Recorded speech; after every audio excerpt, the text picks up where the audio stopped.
ये जो ऊटी क्षेत्र है, ये ऐसे तो टूरिस्ट प्लेस करके ही विख्यात है, पर्यटक स्थल है, लोग घूमने फिरने आते हैं। लेकिन ये जो ऊटी क्षेत्र की पहाड़ियां हैं, ये नीलगिरी कहलाती हैं।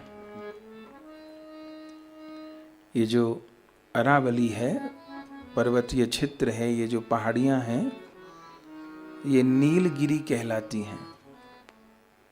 और नीलगिरी बड़ा पावन शब्द है। जगन्नाथपुरी के निकट नीलगिरी में ही नीलमाधव भगवान विराजते हैं। उत्तर दिशा में नीलगिरी पर ही कागभुषुंडी जी महाराज विराजते हैं। उत्तर दिशी सुंदर गिरि नीला, जहाँ रह कागभुषुंडी सुशीला। तो नीलगिरी जो पर्वत हैं, वह भगवान के और भगवान के भक्तों के निवास स्थान है। तो इस ऊटी क्षेत्र के जो पर्वत हैं, उनको नीलगिरी कहा जाता है।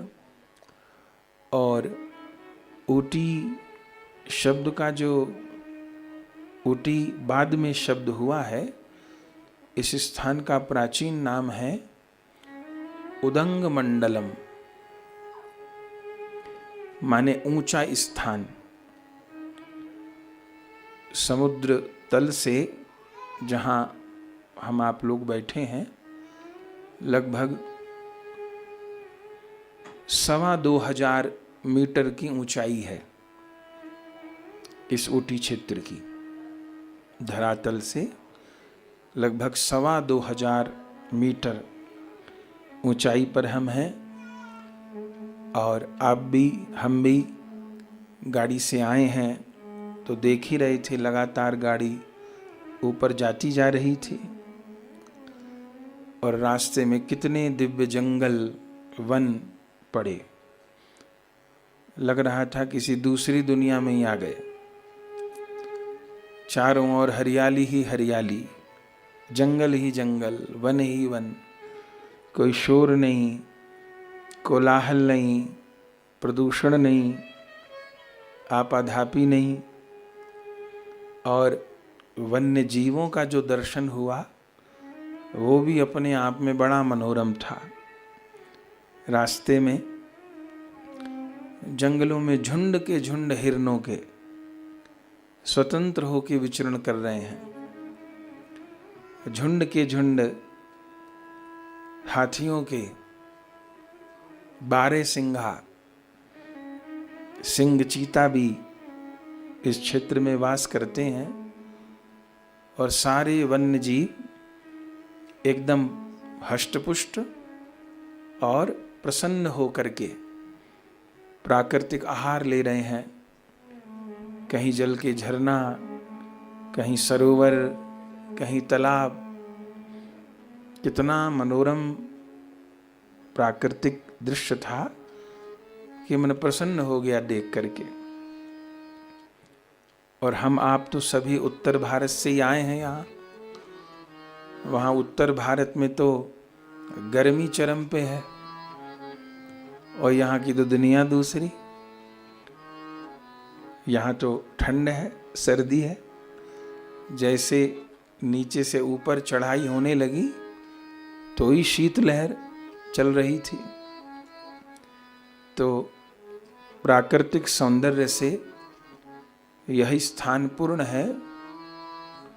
और गौरांग कथा में हम लोग सुनते हैं कि श्रीमन महाप्रभु जी ने लगभग 2 वर्ष दक्षिण भारत भ्रमण किया है। लुधियाना में दंडी स्वामी जी के मंदिर में तो 5 वर्ष तक गौरांग कथा हुई। तो उसमें महाप्रभु जी की दक्षिण भारत की जो यात्रा थी, वो भी विशेष रूप से हुई थी।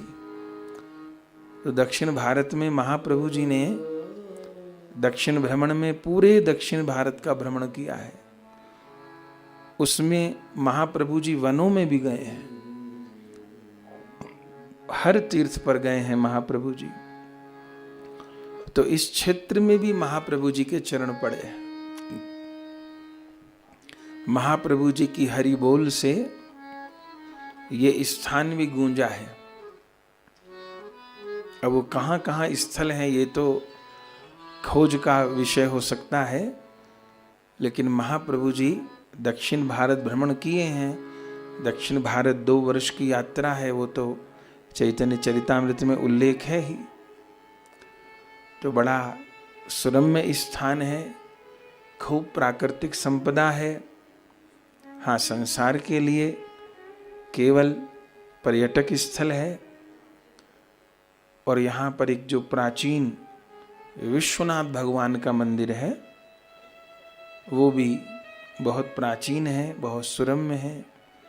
जो विचरण का क्रम है तो उसमें एक दिन आप सब काशी विश्वनाथ जी दर्शन करेंगे ही यहाँ के। तो बड़ा सुरम्य स्थान है। जैसा कहा, अगर किसी की केवल घूमने के प्रति ही दृष्टि है, सैर सपाटे के प्रति ही दृष्टि है, तो उसके लिए तो फिर वृंदावन और अयोध्या भी घूमने फिरने की जगह है। लोग कहते हैं वृंदावन घूमने जा रहे हैं, अयोध्या घूमने जा रहे हैं। अगर किसी की दृष्टि केवल घूमने फिरने पे है तो उसके लिए धाम भी घूमने फिरने की जगह है। और यदि किसी की दृष्टि साधना पे है, भगवान के भजन की ओर है, तो उसके लिए संसार जिनको पर्यटक स्थल कहता है, ये स्थान भी साधना के लिए हो सकते हैं, भजन के लिए हो सकते हैं, उपासना के लिए हो सकते हैं।